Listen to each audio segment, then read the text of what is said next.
नमस्कार दोस्तों, आपका स्वागत है योगेश महाजन लीगल चैनल पर। योगेश महाजन लीगल चैनल पर हम आपको प्रस्तुत करेंगे नवीनतम सुप्रीम कोर्ट के फैसलों और विभिन्न अन्य न्यायालयों के फैसलों पर और विधि ज्ञान को प्रसारित करने का प्रयास करेंगे। इस चैनल पर हम न्यायिक फैसलों के महत्व को समझाने और विधि समझौतों की युक्तियों को समझाने का प्रयास करते हैं। हमारा मकसद है कानून और न्याय के क्षेत्र में ज्ञान को आपके पास पहुंचाना, तो कृपया हमारे चैनल को सब्सक्राइब करें, घंटी आइकन दबाएं, वीडियो को लाइक और शेयर करें। माननीय high court of Jharkhand at Ranchi का एक फैसला आया है जो कि क्रिमिनल रिवीजन नंबर 1362 ऑफ 2022 का ये फैसला है। यहाँ पर जो पेटिशनर है उन्होंने एक फैमिली कोर्ट के ऑर्डर को चैलेंज किया था और फैमिली कोर्ट ने वहाँ पर हस्बैंड के अगेंस्ट में जो मेंटेनेंस थी वाइफ के लिए 5000 अवार्ड कर दी थी और 1000 रुपीज जो माइनर चाइल्ड है उनके लिए अवार्ड कर दी थी। तो यहाँ पर हस्बैंड की एक कंटेंशन थी कि उनको जो नोटिस है वो प्रॉपर्ली सर्व नहीं किया गया, बल्कि उनके ब्रदर को सर्व किया गया था नोटिस। और चूंकि इनको और साथ में जो ऑर्डर था वो एक्स पार्टी ऑर्डर था, तो एक अपॉर्चुनिटी है वो मिलनी चाहिए। और यहाँ पर माननीय हाई कोर्ट ने ये ऑब्जर्व किया कि फैमिली कोर्ट ने राजेश वर्सेस नेहा की जो जजमेंट है, माननीय सुप्रीम कोर्ट में जो फैसला आया था, एक जजमेंट थी जो कि इंडिया की मीन्स पूरे भारत की जितनी भी कोर्ट्स हैं उनमें ये जजमेंट है एप्लीकेबल है, चाहे फैमिली कोर्ट हो, चाहे हाई कोर्ट्स हो, चाहे डिस्ट्रिक्ट कोर्ट्स हो, और चाहे जितनी भी मेंटेनेंस की प्रोसीडिंग्स हो रही होंगी, वहां पर राजेश वर्सेस नेहा की जो जजमेंट की जो डायरेक्शंस थी वो कॉम्प्लाई नहीं किए गए हैं।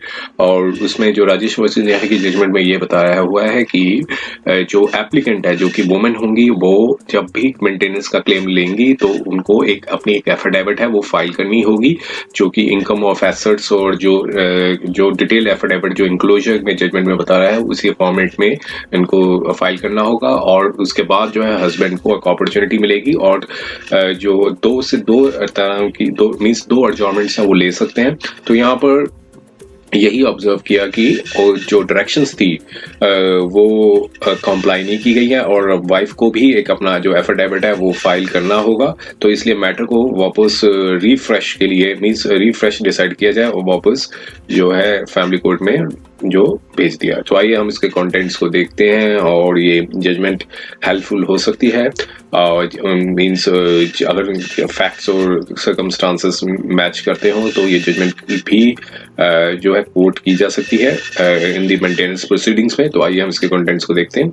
तो पहले तो देखिए, एक क्रिमिनल रिवीजन जो पिटीशन थी वो हाई कोर्ट में फाइल की गई थी, क्योंकि जो फैमिली कोर्ट का मैटर होता है हमेशा हाई कोर्ट में ही जाएगी फैमिली को क्रिमिनल रिवीजन को। साथ में एक इंटरलोकेटरी एप्लीकेशन भी फाइल की गई थी इस केस में, जो कि 172 डेज का जो डिले था उसको माननीय कोर्ट ने कंडोन्ड कर दिया था। नॉर्मली 90 डेज का एक टाइम होता है क्रिमिनल जो रिवीजन पिटीशन फाइल करने का from the date of the pronouncement of the order. तो वहां से means from the date of the pronouncement of the order जो सर्टिफाइड कॉपी है वो जो रिसीव की जाती है, तो उसका एक जो डिटेल है वो लिमिटेशन के ऊपर हमने एक वीडियो बना चुके हैं। अगर आप इस पे चैनल पे हैं तो आप उस वीडियो को आप देख सकते हैं। तो यहाँ पर 172 डेज का डिले था और माननीय कोर्ट ने उस रिवीजन पिटीशन को अलाउ कर दिया, मींस इंटरलोकेटरी एप्लीकेशन को अलाउ कर दिया जिसमें कंडोनेशन ऑफ डिले के लिए मांगा गया था। अब रिवीजन पिटीशन पे आते हैं क्या कंटेंट्स थे। तो यहाँ पर बताया गया है कि जो क्रिमिनल रिवीजन पिटीशन थी वो एक ऑर्डर था 23 फरवरी 2022 का प्रिंसिपल जज और कम फैमिली जज जो जगह है रामगढ़ एक जगह है, वहां पर ओरिजिनल मेंटेनेंस केस नंबर 100 था, जिसमें लर्नड फैमिली जज ने पिटीशन थी 125 सीआरपीसी की वो अलाउ कर दी थी। जो ऑपोजिट पार्टी यहाँ पर है वो वाइफ और जो माइनर चाइल्ड है उनके फेवर में जो है मेंटेनेंस पिटीशन जो है ऑपोजिट पार्टी ने फाइल की थी। तो यहाँ पर एक्स पार्टी जो था पिटीशनर के अगेंस्ट में एक्स पार्टी ऑर्डर दे दी। तो पिटीशनर यहाँ पर हस्बैंड है और पिटीशनर को डायरेक्शन दी थी कि वो maintenance 10th of every 60 her month की 10 तारीख को 5000 रुपया मीन्स अपनी वाइफ को दें और 1000 रुपीज अपनी माइनर चाइल्ड को दें। और क्योंकि जब तक वो मैरिड है और जब तक अनटिल शी इज मैरिड, या तो मैरिड नहीं हो जाती या फिर गेनफुली एम्प्लॉयड नहीं होती। तो जो अमाउंट था मेंटेनेंस था वो डेट ऑफ एप्लीकेशन से दिया गया, मीन्स 3 जनवरी 2020 से जो थी अवार्ड कर दी थी। और पेटिशनर को डायरेक्शन दी थी कि वो एरियर्स ऑफ मेंटेनेंस 1 महीने के अंदर जो दें, नहीं तो ऑपोजिट पार्टी को मींस इंटाइटल्ड होंगी कि वो प्रोसेस ऑफ लॉ से रिकवर कर सकेंगी। और लेकिन यहाँ पर पेटिशनर ने जो ऑर्डर था फैमिली कोर्ट जज का, वो उसमें कहा कि नोटिस जो था वो उनके ब्रदर को सर्व किया गया था, उनको नहीं मिला था, और पेटिशनर को कोई नॉलेज नहीं थी इस प्रोसीडिंग्स पे, जिसकी वजह से एक एक्स पार्टी ऑर्डर दिया गया है। और यहाँ पर सबमिशन दी थी कि पेटिशनर एक अनएम्प्लॉयड पर्सन है, उनके पास कोई और इसलिए ऑर्डर को इंटरफेरेंस की रिक्वायरमेंट है। और फर्दर सबमिशन ये दिया कि ऑर्डर को, फैमिली कोर्ट के ऑर्डर को सेट असाइड कर दिया जाए और एक अपॉर्चुनिटी पेटिशनर को ग्रांट की जाए ताकि वो केस को मेरिट्स पे फाइट कर कॉन्टेस्ट कर सकें फैमिली कोर्ट के समक्ष में। और सबमिट ये किया कि जो इनकम थी पेटिशनर की वो टेंटेटिवली ले लिया गया कि 25 से 30 हजार रुपये पर मंथ कमाते हैं, और इसके आधार पे मेंटेनेंस अवार्ड कर दी थी। और चूंकि अब यहाँ पर कहा कि पेटिशनर जो अनएम्प्लॉयड है और उनके पास वो बीटेक ग्रेजुएट है, लेकिन उनके पास इनकम का साधन नहीं है, वो अनएम्प्लॉयड है। और लेकिन यहाँ पर ऑपोजिट पार्टी के जो काउंसिल हैं उन्होंने ऑनलाइन ज्वाइन किया प्रोसीडिंग्स में और अप्रेयर को अपोज किया और कहा कि पेटिशनर और उनके जो ब्रदर हैं एक ही छत के नीचे रहते हैं, सेम रूफ, तो इसलिए नोटिस था वो वैलिडली सर्व्ड हो गया था। पेटिशनर ने पार्टिसिपेट नहीं किया था प्रोसीडिंग्स पे और एक वेल रीजन्ड ऑर्डर है, सिर्फ मेजर अमाउंट 5,000 रुपये ही वाइफ को अवार्ड किया गया और 1,000 रुपया माइनर चाइल्ड को मींस माइनर डॉटर को अवार्ड किया है। तो इसमें कोई इंटरफेरेंस की रिक्वायरमेंट नहीं है। और सबमिशन ये दी कि जो maintenance means date of application से देने को कहा है, जो कि 3 जनवरी 2020 से है। अब रिस्पांस में पेटिशनर ने सबमिशन दी कि पेटिशनर ने 50,000 रुपया दे ही चुके हैं 2023 में, और अब दोनों पार्टीज को सुनने के बाद कोर्ट ने ये अपना ऑब्जर्वेशन दी कि इसमें कोई डिस्प्यूट नहीं है कि पेटिशनर जो है बीटेक ग्रेजुएट है। ये भी डिस्प्यूट नहीं है कि जो प्राइवेट ऑपोजिट पार्टीज थी, पार्टी नंबर 2 और 3 जो वाइफ एंड डॉटर हैं, और जो ऑर्डर था 22/6/2021 का जो लर्नड फैमिली कोर्ट ने दिया था, वो इससे प्रतीत होता है कि नोटिस जो था ब्रदर ऑफ पेटिशनर को सर्व किया था वो वैलिडली एक्सेप्ट किया गया था। सो जो वैलिडली मींस सर्व कर दिया था पेटिशनर को, और प्रोसीडिंग्स जो थी एक्स पार्टी दे दी गई थी। और अब यहाँ पर सर्विस ऑफ नोटिस जो है पेटिशनर ने डिस्प्यूट किया है, और फैक्ट्स रिमेन्स की जो इम्पिंज्ड ऑर्डर था तो एक्स पार्टी ऑर्डर है, तो पेटिशनर इज कंसर्न। अब दोनों के आर्गुमेंट सुनने के बाद कोर्ट ने अपना फैसला बताया कि जो इम्पिंज्ड ऑर्डर था उसमें इंटरफेरेंस की रिक्वायरमेंट है इस ग्राउंड पे कि एक एक्स पार्टी ऑर्डर है और नोटिस जो वैलिडली सर्व्ड हुआ था पेटिशनर को through his brother, but petitioner denies the service of notice.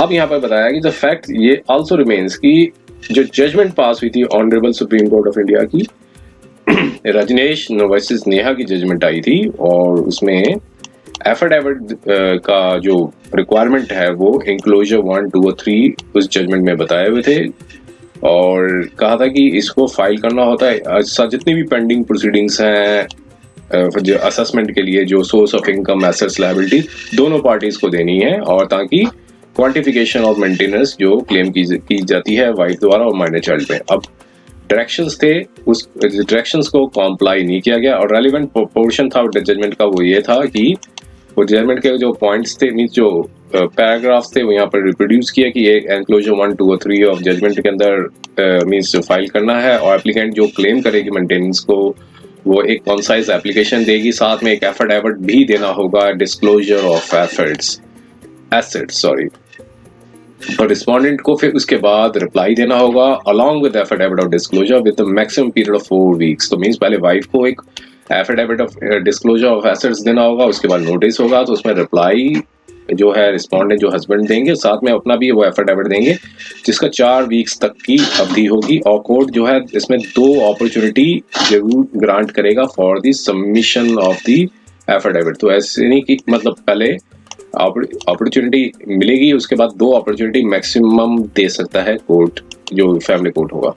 और अगर जब कोई रिस्पोंडेंट जो है डिले कर देता है रिप्लाई देने में और 2 से ज्यादा एडजॉर्नमेंट ले लेता है तो court may consider means compulsory may consider कि तो उसमें power to strike off defence respondent को अपनी जो एक्सरसाइज कर सकती है, जिसमें जो डिफेंस का जो है वो स्ट्राइक डाउन किया जा सकता है और फिर जो एप्लीकेंट होगा एप्लीकेंट के मेरिट्स पे ही डिस्पोज की जा सकती है। तो ऐसे में अगर विलफुली डिले करता है, लेकिन यहाँ पर बताया कि family court may proceed to decide the application for the maintenance on the basis of affidavit जो एप्लीकेंट देगा और प्लीडिंग्स ऑन रिकॉर्ड में होगी।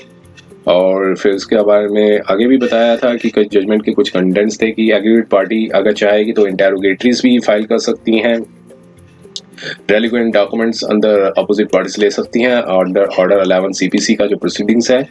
और फिर इसमें बताया था कि एफिडेविट जब फाइल करने के बाद कोर्ट जो है ऑर्डर 10 सीपीसी और 165 इंडियन एविडेंस एक्ट के प्रोविजंस को इन्वोक करेगी। और फिर 340 सीआरपीसी का भी बताया है कि अगर कोई झूठी या फॉल्स स्टेटमेंट्स देगा उसमें 340 सीआरपीसी के थे। और इसमें जो बिलो पॉवर्टी लाइन है और कैजुअल लेबर्स हैं उनको छूट दी है इसमें फाइल करने के लिए। और इसमें काफ़ी जो जजमेंट के जो कंटेंट्स थे वो बताए गए थे इसमें और सारे रिप्रोड्यूस किए थे। अब इसको केस पे उन्होंने यही जो थे वो अप्लाई किया था। इसमें जो कोर्ट में यही बताया कि जो डायरेक्शंस थी, जो कोर्ट ने वो पाया कि जो डायरेक्शंस थी honourable supreme court of India की, जिसमें रिक्वायरमेंट थी एफिडेविट को फाइल करने की disclosure of assets and liability, जो इंक्लूजन 1 और 2 और 3 के अंदर उस जजमेंट में बताया हुआ था, वो उसको कॉम्प्लाई नहीं किया था।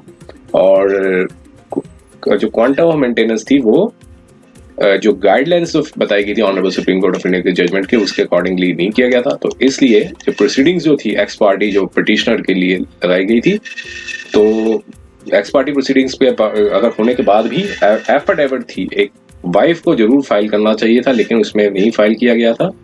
तो अब यहाँ पर कोर्ट ने पाया कि जो मैटर रिक्वायर्स फ्रेश कंसिडरेशन, तो यहाँ पर बताया था required affidavit was to be filed, means court ने यहाँ पर ये बताया था कि एफिडेविट जो था वाइफ ने की तरफ से वाइफ को भी फाइल करना था इसमें।